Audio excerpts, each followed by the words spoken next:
अध्याय 2 पापी तंत्र। हाँ, ये निश्चित रूप से मैं हूँ। एक ही काले बाल, बैंगनी आंखें और निष्पक्ष रंग। मेरा चेहरा छोटा दिखता है और मैं छोटा हूँ। मेरा चेहरा भी स्वस्थ दिखता है, वही मेरे शरीर के लिए जाता है। मुझे वास्तव में मेरी हड्डियों पर कुछ मांस मिला है। मेरी त्वचा बहुत स्पष्ट है। मेरी आंखों के नीचे काले घेरे चले गए हैं। मेरे गाल खोखले और धंसा नहीं दिखते हैं और मेरी तनाव रेखाएं भी गायब हो गई हैं। क्या यह वास्तव में पुनर्जन्म है, उन आइस्काई आनिमे में की तरह? क्या मैं दूसरी दुनिया में हूँ? मैंने मुस्कराते हुए सोचा। नहीं, यह दूसरी दुनिया नहीं है। आप अपनी दुनिया के भविष्य में हैं। क्या बकवास है, किसने कहा कि? मैं थोड़ा कूद गया क्योंकि एक होलोग्राफिक स्क्रीन अचानक मेरे सामने दिखाई दी। घबराहट में थोड़ा पीछे ठोकर खाई। वर्ष 2165 में आपका स्वागत है। क्या आप अपनी यादों को अपडेट करना चाहेंगे? यह वही आवाज है जो मैंने तब सुनी थी जब मैं मर रहा था। यह सीधे मेरे सिर में बोल रहा है। फिर यह एक मतिभ्रम नहीं था। मैं जानना चाहता हूँ कि वास्तव में क्या बकवास हो रहा है। यह क्या है? मैंने अविश्वसनीय रूप से जवाब दिया। यह पापी प्रणाली है। इसे अनलॉक करने के लिए बधाई। हाँ, बिल्कुल नहीं कि मेरा क्या मतलब था, लेकिन धन्यवाद, मैंने अनिश्चित रूप से जवाब दिया।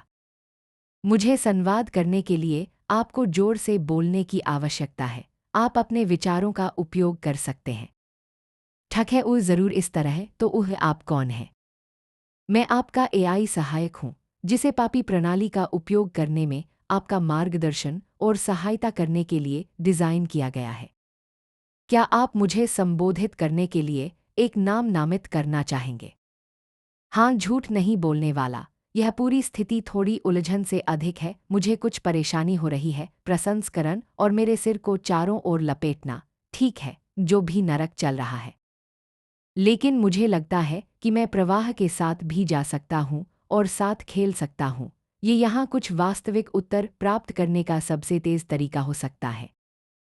ठीक है एआई लेडी, चलो यह करते हैं। एक नाम मुझे लगता है ठीक है। चूंकि आप एक एआई हैं, हम सिर्फ है के साथ कैसे जाते हैं? क्या आप निश्चित हैं? यह एक आलसी विकल्प लगता है। ठीक है, मैं बिना सांस के कर सकता हूँ और यह ठीक है, कौन परवाह करता है?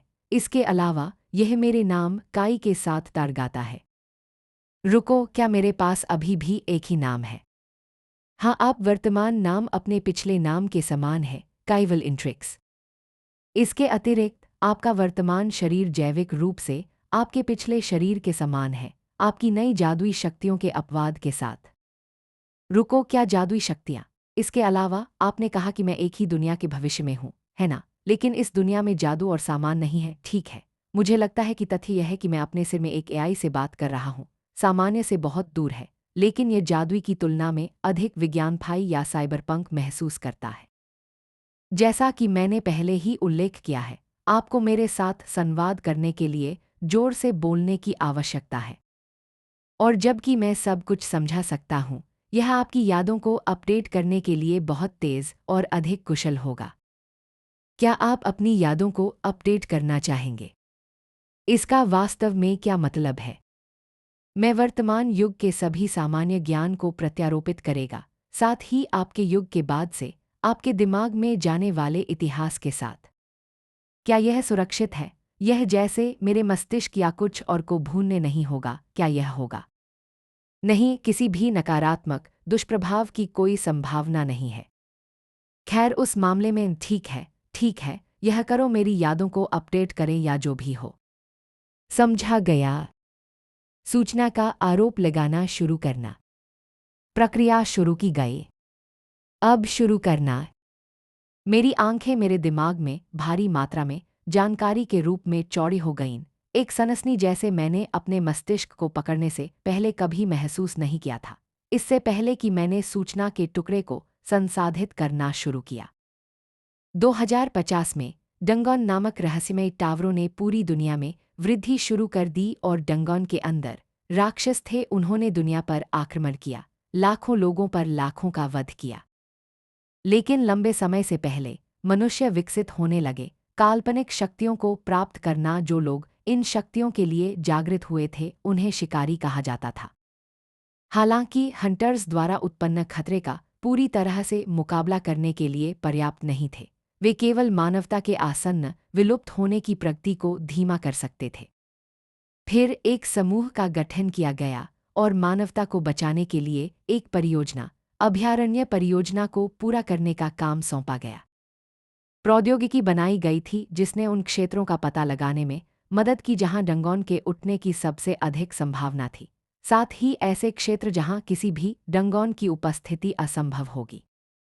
ऐसे 8 स्थानों को अभयारण्य परियोजना के लिए चुना गया था, जिसमें बड़े पैमाने पर गुंबद जैसी संरचनाओं का निर्माण शामिल था, जिसमें मानवता से जो बचा था वह शरण ले सकता था। 8 अभयारण्य बनाए गए थे, जिनमें से एक उत्तरी अमेरिका, दक्षिण अमेरिका, यूरोप और ऑस्ट्रेलिया में और एशिया और अफ्रीका में 2-2 थे। अभयारण्य परियोजना वर्ष 2100 में पूरी हुई, प्रत्येक 100 मिलियन लोगों की आबादी रखने के लिए पर्याप्त बड़ी है। लेकिन मानवता की संख्या इतनी तेजी से कम होने के साथ जब तक परियोजना पूरी हो गई, तब तक प्रत्येक अभयारण्य में केवल 35 से 40 मिलियन लोगों के लिए पर्याप्त लोग बचे थे। अभयारण्यों द्वारा प्रदान की गई सुरक्षा और सुरक्षा के साथ हंटर्स राक्षसों से बहुत अधिक प्रभावी ढंग से लड़ने में सक्षम थे और लगातार राक्षसों को समाप्त कर दिया जो अब अभयारण्यों के बाहर की भूमि पर घूम रहे थे। इसके अतिरिक्त अभयारण्यों से सापेक्ष सुरक्षा और सुरक्षा के लिए धन्यवाद प्रौद्योगिकी जल्द ही छलांग और सीमा में प्रगति शुरू हुई। और वर्ष 2120 में प्रौद्योगिकी का एक रूप उन शक्तियों को स्थिर करने और ठीक करने में मदद करने के लिए बनाया गया था जो हंटर्स के पास हैं, सारणीकरण नामक एक प्रक्रिया का उपयोग करते हुए, जिसने अपनी शक्तियों के उत्पादन को कौशल और मंत्र नामक तकनीकों में व्यवस्थित किया। 2140 तक अधिकांश राक्षसों ने जो एक बार ग्रह को झूठ दिया था, उन्हें समाप्त कर दिया गया था, लेकिन डंगोन लगातार नियमितता के साथ बढ़ते रहे। राक्षसों के दुनिया में बाहर निकलने से पहले शिकारियों पर छापा मारने और जीतने का काम सौंपा गया था, एक घटना जिसे भगदड़ के रूप में जाना जाता है। जो लोग शिकारी बन जाते हैं, वे यौवन के दौरान अपनी शक्तियों को जागृत करते हैं, जिसे केवल जागृति के रूप में जाना जाता है। ऐसे व्यक्तियों को जागृत के रूप में संदर्भित किया जाता है। एक व्यक्ति को जागृति का अनुभव करने के बाद उन्हें हंटर्स यूनियन के रूप में जाने जाने वाले संगठन द्वारा मूल्यांकन किया जाता है, जहां वे तब अपनी शक्तियों को स्थिर करने के लिए सारणीकरण प्रक्रिया से गुजरते हैं। उसके बाद जागृत लोगों को हंटर लाइसेंस प्राप्त करने के लिए हंटर्स अकादमी के रूप में जानी जाने वाली संस्था में 1 वर्ष का पाठ्यक्रम पास करना होगा।